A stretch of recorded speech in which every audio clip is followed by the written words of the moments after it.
you guys would turn your attention kind of away from your exciting work. I love that you all are into this, and it just gets more fun. It keeps on getting more fun.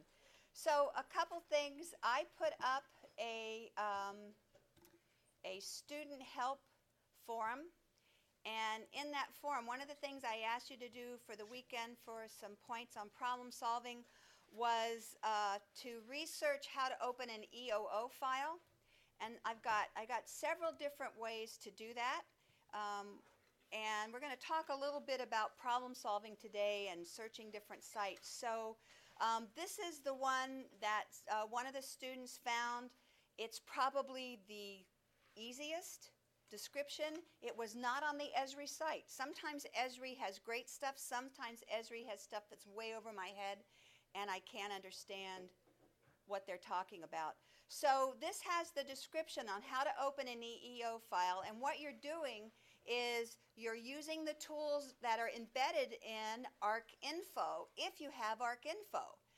And we're lucky that we do have. That's the highest level of software, and we have that software. So we can use the tools that are in the toolbox to open an old Exchange file.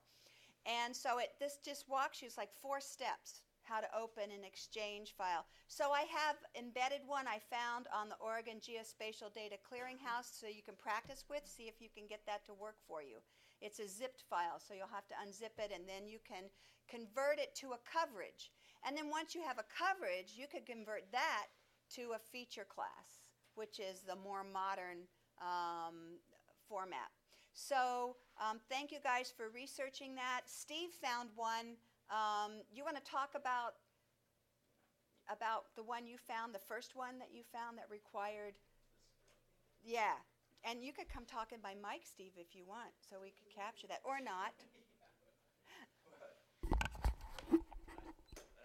Yeah, just because, and I'll tell you why it's important. Everything in the help pointed you in having to do scripting, so it was basically get to a certain point. They actually provided example scripts, but it was find somebody who really knows how to do scripting before you step into it, because it looks really messy.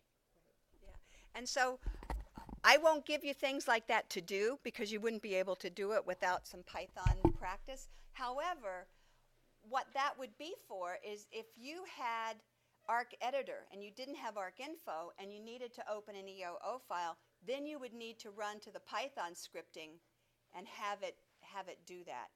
The toolbox tools are already embedded Python scripts.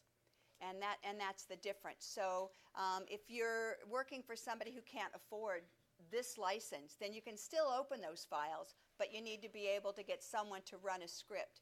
And running scripts is not that bad once you learn the format, because basically they give you all of the steps embedded in a little micro program or macro program, and it says, where is the data? Where do I want to put it when I'm done? And those are probably the 2 things that would change, because where your data is different, and where you want to put it is different, and what you want to call it. So we might get to play with a couple little scripts here at the end of the term, because they're kind of fun to run. So that's what that is. This week, due on Tuesday, is a second problem-solving question, which is, that's Price 1, Price 2. So sometimes when you create a transparency in ArcGIS, the legend is not given the same transparent shading. And is there anything you can do about that? And so what I'm talking about here is this. Where's ArcGIS? So I'm going to take counties, and I want to just make a quick quantitative map on population, and I'm going to use that, say. So there it is. But for some reason, I want to make it just a little more subtle colors. And we do that often with roads and line files. But for this one, I just want to make that a little bit more subtle. So I'm going to go into Display and put in a 30% transparency. And you can see now, oh shoot, I can see the elevation underneath that. The problem is, oh wait, they fixed the problem. Hold on, let me see if this works. This might be what got updated last term. Well, this will make this problem solving completely ridiculous. Let's see, let's insert the legend. Oh my gosh, if that worked, I will be stunned. Holy moly. Okay, well, forget what I just said. Because last year, the legend swatch did not get the same transparent. So I guess enough people complained about that, and there was a process of hand fixing each one of those. So just ignore problem solving number 2, because they fixed it for you. Wow, that's funny. Okay, well, you really can't. Oh, yes, you can. Hold on. Copy. Let me show you. Let me show you what that would look like. Okay. Paste. So I'm going to take the transparency off this one. Okay. So in the past, I'm going to turn off the legend. That's the way that, this is the way the legend swatch would look.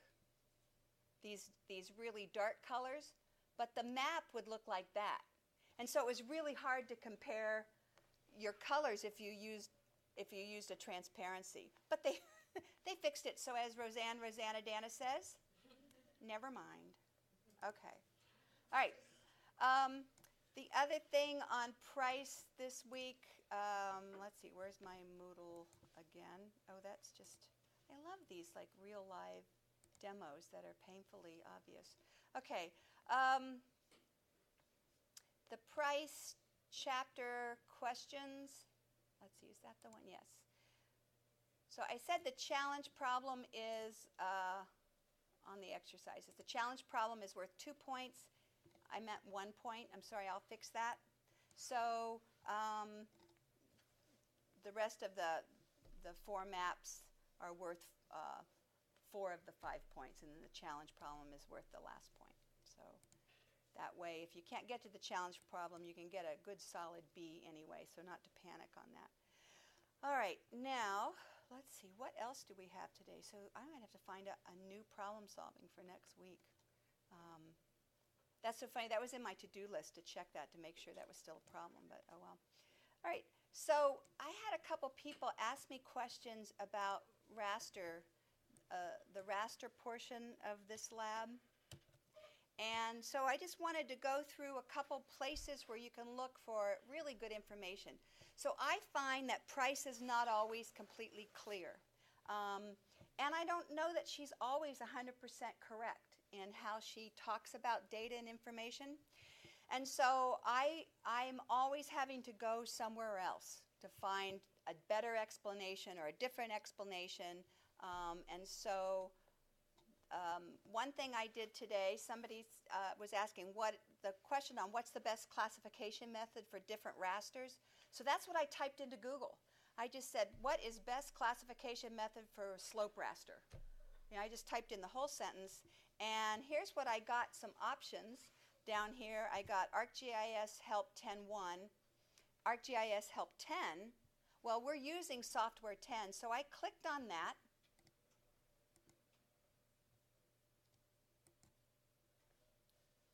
And I got this page, which really helped me understand a little better than Price did, I thought, just what is a stretched raster and when do you use that?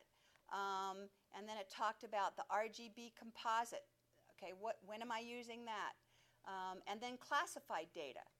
How do I use that? So this kind of, I thought, really helped me understand a little better what Price was talking about. And then I thought, well, let me look at this idea of continuous and discrete, because that really confused me as well, the way she talked about that. So I typed that in, and I found a couple sites here. One, which I thought was really great, which is the Supermap technical document. And so when I go to their website, they have some really nice, just plain language, talking about what is the difference between discrete and continuous, And I put this PowerPoint up on Moodle for you, so you've got all these links. So discrete data is also called categorical data. So when I'm trying to decide whether a raster is continuous or discrete, first I have to think about what am I mapping? Am I mapping the name of something, right? So I'm mapping mollisol, intisol, vertisol. Those are names of soil types. If that's what I'm mapping, then I know I've got categorical data, right? I've got data that's in some kind of category. Am I mapping a number? Am I mapping a satellite image? So I have to kind of think of what the data is first and be able to think about mapping that. And then then this site tells me about continuous data. And so continuous data, or non-discrete, okay, is the other stuff. So it's kind of, they talk about elevation is always the best. If I ask you for an example of continuous, temperature and elevation are your two go-to answers. You'll never be wrong with that. And then it talks about other kinds of continuous data, so progressively varying as you move.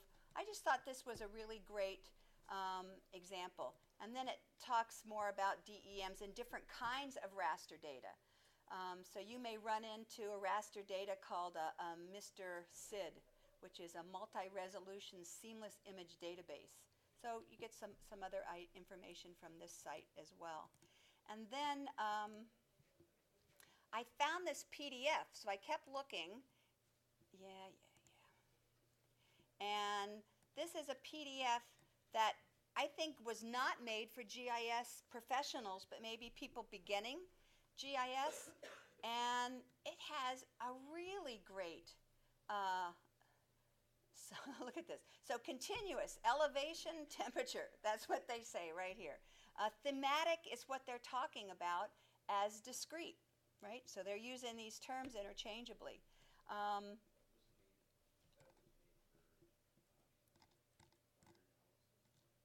Yeah, so it's people who haven't had a lot of GIS, and here's what they're doing. So there are so many resources out here like this.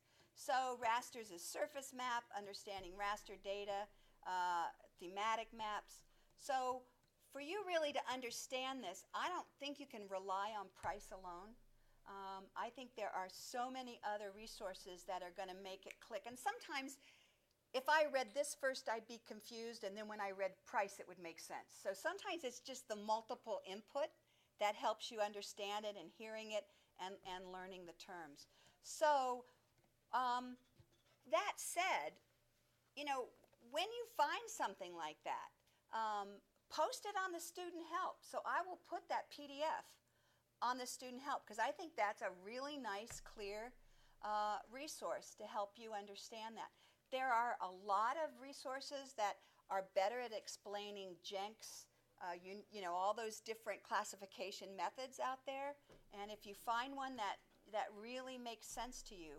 So when I went through this the first time, I ended up just kind of taking her summary questions and Googling other answers because I found her stuff wasn't always easy. So it's just another resource. Any questions about that? And then the last thing I wanted to show you, so I'm assuming that all of your maps this for exercise 2 are about Oregon. Has anybody gotten that far yet? Are they all Oregon maps? Okay. So there's kind of an easy way to set this up so that you don't have to have 4 MXDs. You could just have 1 MXD if you want. So I have glasses somewhere. I think they are in my office, so we're just going to squint. This will be captured on the video. Nice. Okay. All right. So I've added several data layers in here. So I have one showing population. I'm going to change this one to show some other kind of, let's see, does she have any categories in this data? Do I have subregion or anything like that? La, la, la, la, la. Nope. Bummer. Ugh. Okay, so I can't do that. I can do another quantity, and I'm going to do Hawaiian as dot density, because that will be fun. Had that over there. Okay. So, all right. And then I want one of Oregon that's just kind of a base map just for fun. All right. And I'm going to, if I map this just as a feature, it does that as a base map. And if I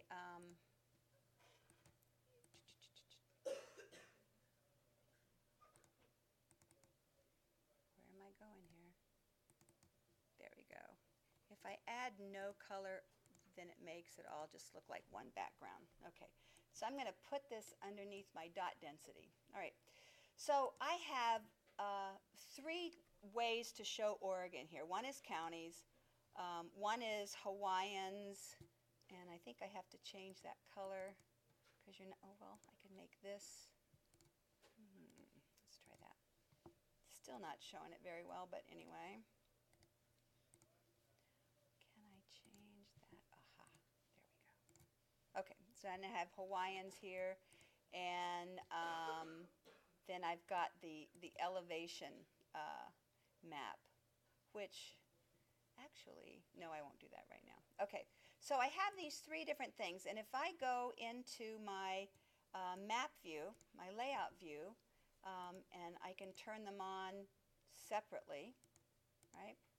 So one thing I could do, rather than having several maps, so I'm going to go back to my layout view, is I can set up my all right, so I'm going to remove the items. I don't want airports in my map. I don't want that in my legend right now, and I don't want that or that. Okay. So right now I just have Hawaiians in my legend. I can insert my north arrow that I like. I can insert my scale bar, and 160 is weird, so I'm going to change this. I'm going to go to adjust width, and I want 50 miles as my base, and then I've got, so I have 2 elements of 50 miles. So what I can do is create one map with a title that says Hawaiian population of Oregon, save that as one PDF,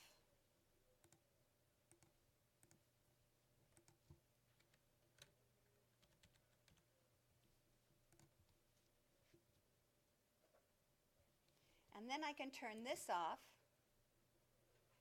Oh, I did the wrong thing anyway. And I can turn this off, and now change the legend and make another map. So I don't have to change my scale every time. I don't have to change my north arrow every time. And I just save each one as a different PDF. So it's, you still have to change your title. You'd still have to change your legend. So that's one way you could set up your map. It's not a bad thing to make 4 MXDs and practice adding your legends and your scales. But when you get more proficient and you just want kind of a base map setup and then interchange your layers if they're over the same spatial area, it's a pretty easy way to do that. So either way you want to do that with 1 MXD and changing out your legends, or with multiple. Now, the benefit of multiples is if you want to change one of them and say, I want to really make this one good, and how do I fix that? You have the whole setup if you've created 4 multiple MXDs, right? 1 map for each layer. So to do that, I would say File, Save As. This would be map 1. And then I would make my changes, and then I say File, Save As, map 2. And I could still keep my legend and my north arrows, right? But now I'm going to add different data to that. And each MXD creates its own kind of standalone set of maps. So that may have been too much information, but I can help you with that if that gets confusing as we go. So any questions from you about the tutorial so far? I answered a couple over here about choropleth mapping and why we would prefer to use, that yellow to brown color range rather than multiple colors. Anybody else? Okay. Alrighty, so it's just lab time.